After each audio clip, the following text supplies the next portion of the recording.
Tu as la parole. Merci, bien cher Alain, bien cher Patrick. Chers amis, bonjour. Ce propos introductif devrait être inutile.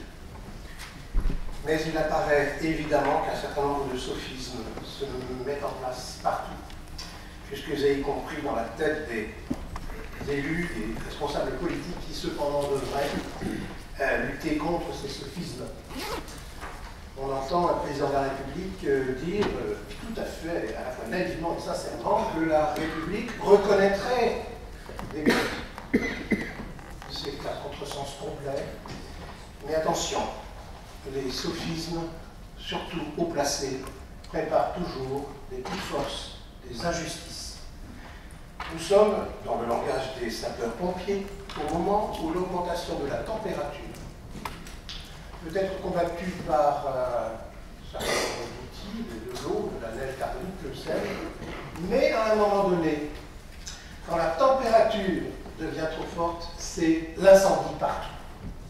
Cet incendie est souhaité par certains qui déjà mettent de l'huile sur le feu et font de la question de la laïcité dans l'enseignement supérieur un argument de plus dans la production collective de la peur qui est très mauvaise conseillère des élections et évidemment éteint pour le coup le débat.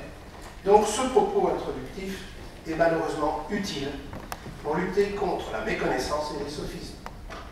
Quelques rappels, semble-t-il, sont maintenant nécessaires, puisqu'au moment du recrutement des enseignants, comme au moment des inscriptions des étudiants, il n'est jamais fait mention de la nature laïque de l'Université de la République au sein de l'école de la République. Et pourquoi? Parce que cela semble aller de soi. Eh bien, Patrick l'a signalé, cela ne va plus de soi.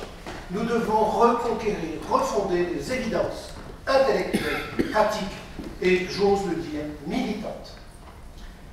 Cette mission, d'après le Code de l'éducation, article 123, caractérise un enseignement supérieur. L'enseignement, la recherche, la valorisation des résultats, la diffusion de l'information scientifique, l'orientation et l'insertion professionnelle, la participation à l'espace européen, dont l'enseignement supérieur, dont le centre est partout et la circonférence nulle part. Enfin, la formation de formateurs, tout cela aboutissant à un terme extrêmement important qui peut être le point de départ de la reconquête laïque de l'université, de l'enseignement supérieur en général, c'est la collation des grades, le monopole de la collation des grades. Alors, si ce terme mérite précision, on le fera dans le débat. En tout cas, cette juxtaposition un peu fastidieuse, je vous l'accorde, recouvre une ambition qui est là encore recouverte, un peu comme cette statue de Rousseau, dont Rousseau parle, qui à force de rester stagnante dans l'océan de notre indifférence républicaine, eh bien, se recouvre d'algues, de coquillages. Du coup, la statue n'est plus perçue dans sa beauté, dans sa grandeur, dans sa noblesse. Cette juxtaposition un peu fastidieuse, je vous l'accorde, risque fort de faire oublier la finalité principale et éminente de l'enseignement supérieur, institution fondée, vous le savez, à l'ombre des cathédrales, mais refondée dans l'espace laïque, humaniste et républicain par la Troisième République. On attire, et on a raison, on attire l'attention sur la refondation ou la fondation de l'école primaire, de la formation des maîtres, des écoles normales.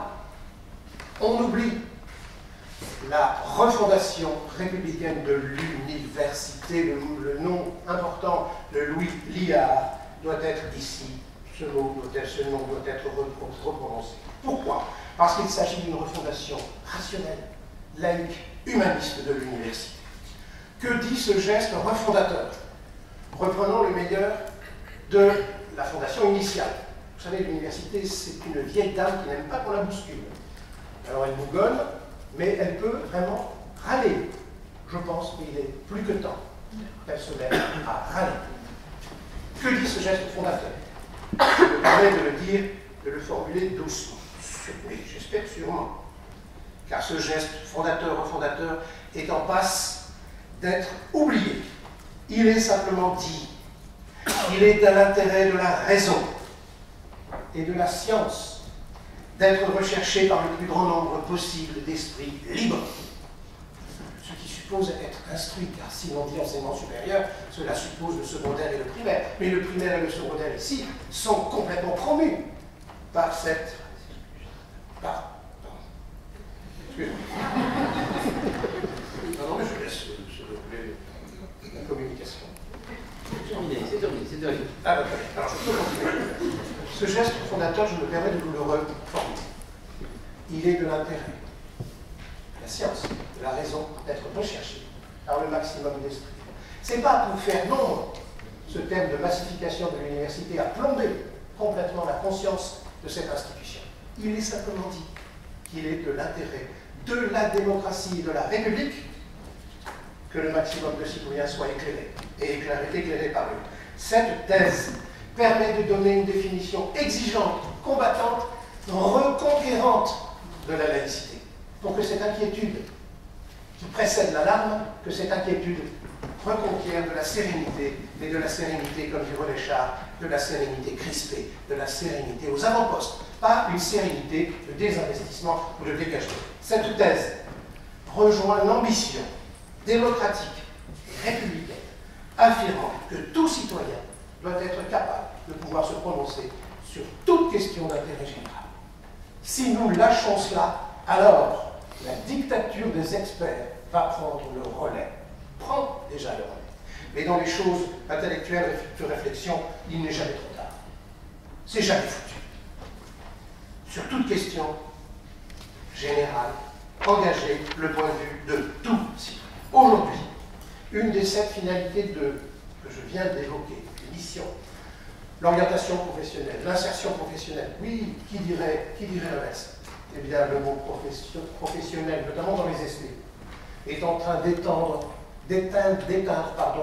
toute exigence professorale. Et si le professoral, c'était le nœud, le cœur du professionnel? Point d'interrogation. C'est le même mot, c'est la même racine.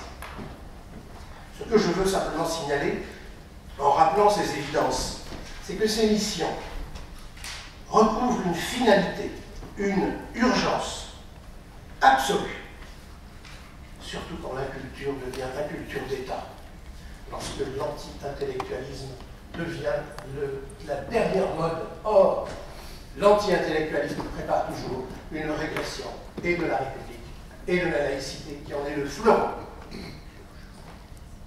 Hommage ici, très rapide, mais sincère, à tous ces courageux collègues, bonjour, à tous ces courageux collègues à l'université, dans les SP, qui prennent la parole, essuient des insultes, risquent même leur vie, on la signale, salut et soutien fraternel à tous ces courageux collègues, ils ouvrent la voie de la reconquête républicaine.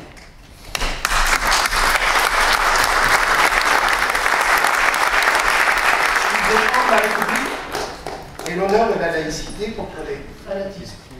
Le fanatisme ne se sait jamais fanatique. Il se croit toujours inspiré, conseillé d'ailleurs par un vieux de la montagne, chef des assassins, et il se croit inspiré de pouvoir venger la divinité, comme dit le grand Montesquieu, mais si la divinité est offusquée, outragénée, qu'elle se venge elle-même, qu'elle le fasse. Il nous invite, ces courageux collègues, à lutter contre le prosélytisme. L'ampleur de l'entrisme prosélyte, toutes tendances confondues, toutes confessions confondues, consiste à voir des associations intégristes au sein de l'enseignement supérieur français, actuellement rentrées par le biais du culturel pour nous caser du cultuel. Le fait régulièrement de ne pas être au clair nous-mêmes avec le mot culture permet ce type de sophisme, de manipulation. La culture, c'est ce qui nous fait hommes, de plus en plus hommes.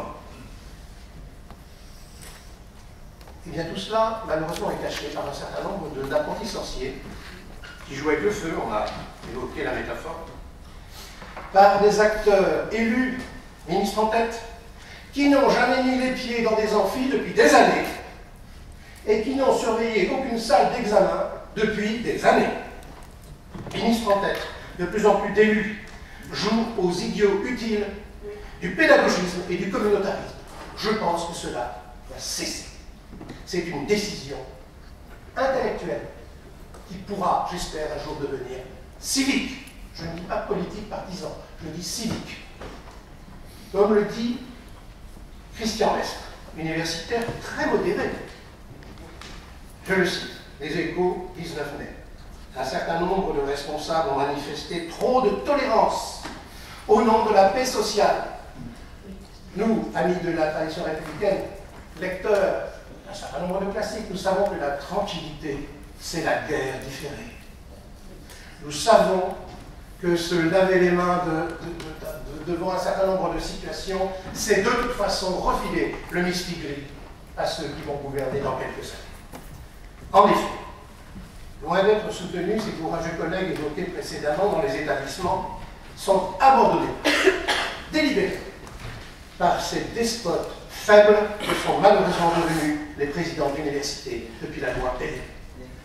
On pourra développer ce qu'est un despote faible, et tout cela est clair. Toujours entre deux élections, comme on dit, entre deux vins. Face à cet esprit munichois, osons dire fermement que nous sommes fiers d'être laïcs et que nous devons repartir à la reconquête de la laïcité républicaine. En effet, ensemble, il faut oser dire un certain nombre de choses subies au quotidien par les collègues. Et je prends ma responsabilité. Rapidement. C'est en plein cours, voir des étudiants recevoir par leur portable un appel direct et en plein cours à la prière. C'est le refus des clés digitales. Le refus, c'est le refus d'entendre l'utilisation du mot créateur. Parce que, pour un auteur, Balzac, Patrick Kessel, créateur. Parce que ce mot serait réservé, préempté par Dieu. On croit rêver. Je vous réserve le meilleur pour la suite des fins. C'est le fait de refuser la lecture de tel auteur parce qu'il est présumé homosexuel. Ce sont les intimidations d'étudiants à la sortie d'établissements d'enseignement supérieur. Affolés par des grands frères stipendiés, salariés par telle ou telle monarchie, je ne dis pas où. À raison de 2 000 € par mois, je l'ai appris il y a 3 jours. Ce sont des menaces de mort, évoquées précédemment. Des injures antisémites. Ce sont un certain nombre de cours perturbés, empêchés, dans tel ou tel SP à Créteil. Ces salles de cours utilisées comme lieu de prière. Le déni, l'hypocrisie, pas de vague, mais n'oublions pas que l'eau stagnante, trop longtemps, se met à puer. Ces perturbations lors des examens, la liste s'arrête. Tout cela tombe cependant sous le coup de la loi, trouble à l'ordre public, atteinte aux activités d'enseignement et de recherche. Mais tout se passe comme si cela était dénié, renié, oublié. Tout est vite étouffé. Pourquoi? Il n'est que trop tard de rompre ce règne du silence, cette omerta de la médiocrité des responsables politiques. Prenons nos responsabilités. Alors cela doit cesser, je finis, car rappeler l'émission, rappeler la finalité, vous avez recherché ensemble, tout cela est parfait, mais il faut passer maintenant à l'offensive. Souriante peut-être, mais décidée. Avant que les politiques en campagne, on l'a dit, n'instrumentalisent cette question pour faire un élément de plus de leur stratégie de reconquête du pouvoir par l'affolement. Je finis en demandant un effort à tous pour éclairer les élus, le gouvernement, celui-ci, celui qui vient, celui qui viendra après, celui qui viendra, pour les mettre devant leurs responsabilités.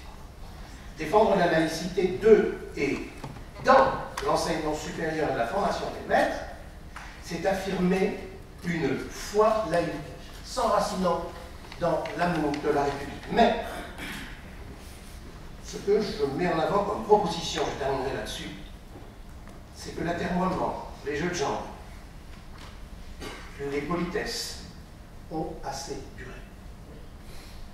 Il faut que dans l'espace des établissements de l'enseignement supérieur, nous soyons capables d'argumenter ce que j'appelle la thèse des deux espaces. Un espace commun, le campus, où nous pouvons nous promener, si ça nous chante, avec une plume dans le nez.